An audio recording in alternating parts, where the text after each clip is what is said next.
I was sitting down on my desk thinking what would be fun to do in SolidWorks next, and I saw this pair of scissors that come in the grooming sets for nail clippers. So I grabbed them. I grabbed my vernier caliper. Inspecting the scissors, I noticed that we only need to do one blade. We're gonna use the surfacing features, and I'll show you how to do it. Okay, let's get started with this challenge. First, we're gonna draw on the front plane. We're gonna go to surfaces and make a extrude surface. We want to draw a horizontal line and the tip, which is slightly bended up.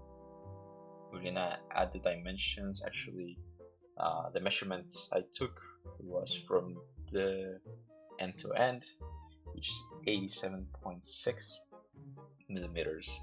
We know that the height from here to here will be 1 millimeter, and the distance from point to point right here will be 20 millimeters. We're gonna exit now, and we're gonna extrude this. Actually, let me extrude it the other way. We wanna have some room, so we're gonna select for 30 millimeters. Now we're gonna go to the top plane and we're gonna outline the shape or the silhouette of one of the sides of the blade of the scissor. For this, we're gonna just go to sketch, and we're gonna start by making the basic features. So here with the line selected, we're gonna outline the silhouette by making it as accurate as possible. It doesn't have to be perfect because we're gonna use the smart dimensioning to make it even better. So for this, we're going all the way here. Now we're gonna use the curvature feature, and we're gonna select it like that. We wanna make sure that this are aligned. This is the way I like to do it. You don't have to do it this way. Of course, you can just vertically align the points. Now we make the relations tangent. This is why I selected this. We can select the midpoint and also the vertex right there. And now it's completely aligned. We want to make this tangent to the line of the plane. We want to make sure that this is tangent, that's tangent. So here and here is also tangent, but this one wasn't. We added relation. We know that this one for sure isn't tangent. And perfect, that's tangent. Now that we have all the features and everything perfectly structured, we wanna start adding dimensions. Let's go ahead and do the distance of the blade. We know we got 36. This radius will be 100 in radius. We're gonna bring this up just a little bit. The other one is also 100, but we know that they will be symmetrical, so we don't need to dimension that. This one here is 3 millimeters. We got that the distance from here to here will be 1 millimeter. We have that this distance is 5. Now we're gonna add the height here, which is gonna be 21.2. Radius right here will be 10, and radius right here will be 4. Perfect. Now we have a full silhouette, but also we want to make sure that we add the ring. For this, we want to add an offset entity, and we have 2 millimeters. We want to click this, this, this, and this, and of course reverse it. That's completely fine. Now we take the 3-point curve and we add it here, which by adding the tangent relations, we have a fully defined sketch and we can power trim the axis. Perfect. Also, we want to add a hole, which is going to connect both blades. So for this, we're just going to put it there. We can align it with this one, or we can align it with the tip. Let's do it with the tip. I think it's more accurate if you do it that way, even though they are supposed to be roughly at the same line. And the diameter for this will be 3 millimeters with a distance from here of 7 millimeters. Now we can exit the sketch. and as we can see, we have the sketch and the surface. We want to make sure that the surface is the same as the sketch. By this, we're going to select the surface tab and go to trim surface. We know that the sketches are trimming tool, but we want to keep the selection, so we trim it and we have the blade of the scissor. Now this isn't looking like a blade, it's flat as a piece of paper, and therefore we want to go to thicken. We select the body and we want to use 0.5. we want to extrude down, by the way, so therefore we select the first option, we click OK, and we have the blade. However, we're not done. On the blade there is an extra extrusion to add more thickness. That's why we're going to extrude boss. We convert entities of all this, and we also want to convert the entities for this by selecting the loop, click convert. Perfect. Now we want to use the line feature. We select here, and this is going to be a distance of 0.6 of millimeter. It's pretty good. We can trim the excess just like that. We click OK and we exit the sketch. Now we want to only extrude it in order to make it of a thickness of 1 millimeter. Means we want to make 0.5, not 0.1, and we want to merge results. Perfect. Now we have the first piece. Now for the second piece, we want to make another configuration from the base part.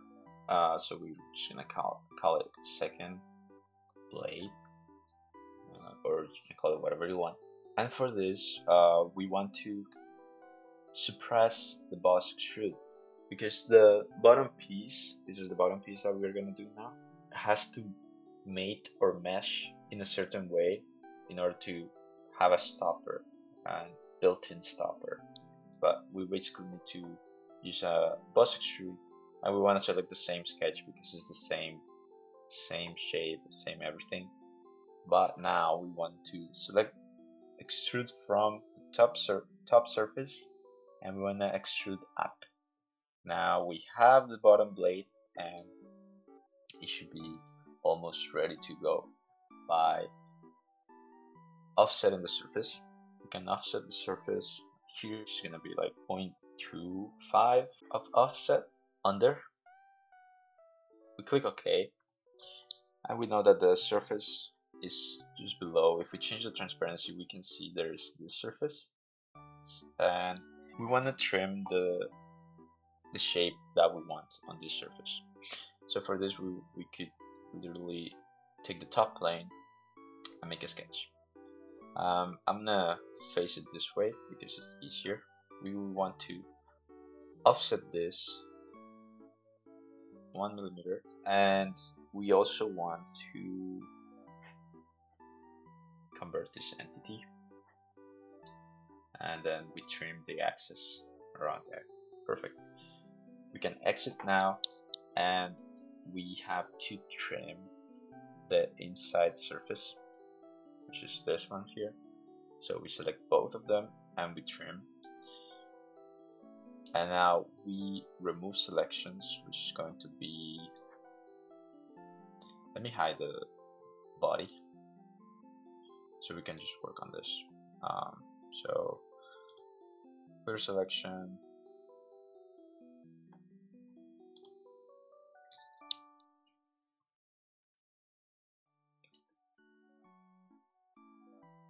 so we have an excess here, that's why it's not working. Perfect. Now we go back, select these two, and we trim surface. Good. We want to keep the selection, so let's do that, and we click OK. Now we can bring back the body, and as you can see, it's still there, and there's a face here, but it's transparent. We're just gonna keep it transparent for now. We want to use the rule surface, and we want to select this, and that. As you can see, it's perfect, and we want to do it normal to the surface. It's making this kind of like extrude. It doesn't have to be perfect. We don't need to worry about the dimension. we just need that extrude there. We can knead the surface, these two with the ruled surface. We can just knead it, merge entities, and click OK. Now we have a complete surface, which is gonna help us trim the face. To bring back the face, we know that we cannot click it, but if we hold Shift, it selects the frontmost face from view. Therefore, we can right click and bring it back. As you can see, they're kind of like colliding, merging into each other. So now we can do a surface cut. Okay, so I figured we have an issue with this right here. I believe we have to extend it beyond what we need to cut. Therefore, let's do an offset and reverse it, and we can trim this entity right here, and this one. Sorry, now this one we can just extend it all the way here, bring this one up, and extend this one to constant. Perfect. Now we have that, and which is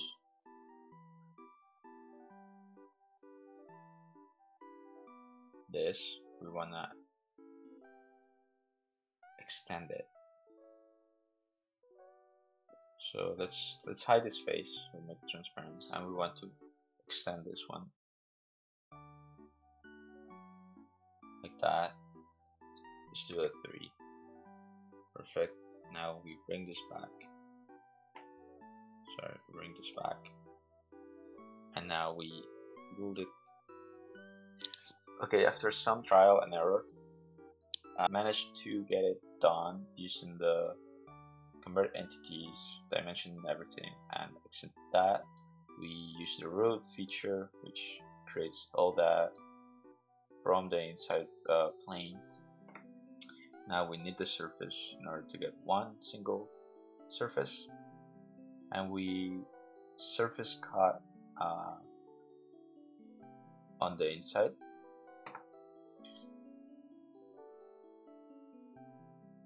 Then we hide this, and we can add the fillet around the edge.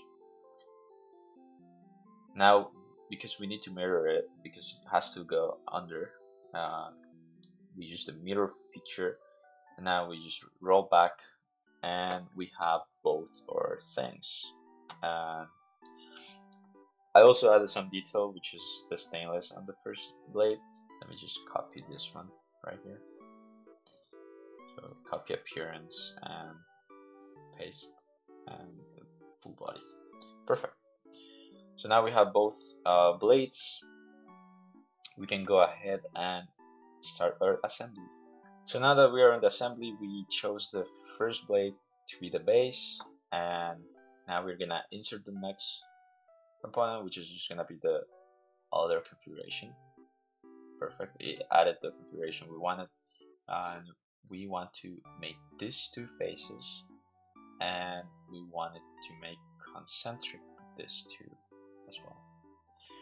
And now we have the scissors. However, they're gonna merge between each other, so we wanna go to matings and add an advanced mating. We wanna do the angle, and we wanna select these two inner angles. It's doing something weird. Let's see what happens when we put it to 0. That's not what we wanted.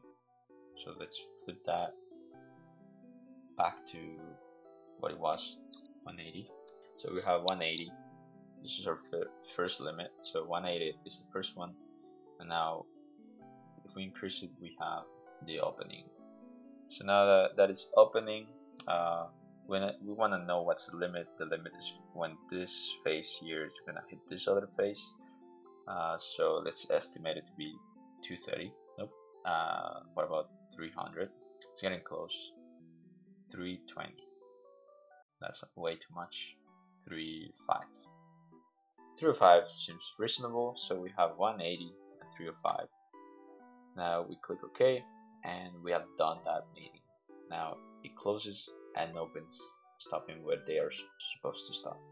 I also made this a little joint button, which is supposed to go here in the hole.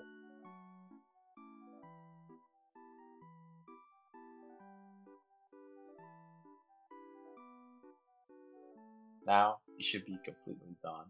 We have our scissors here, and I hope you like the video.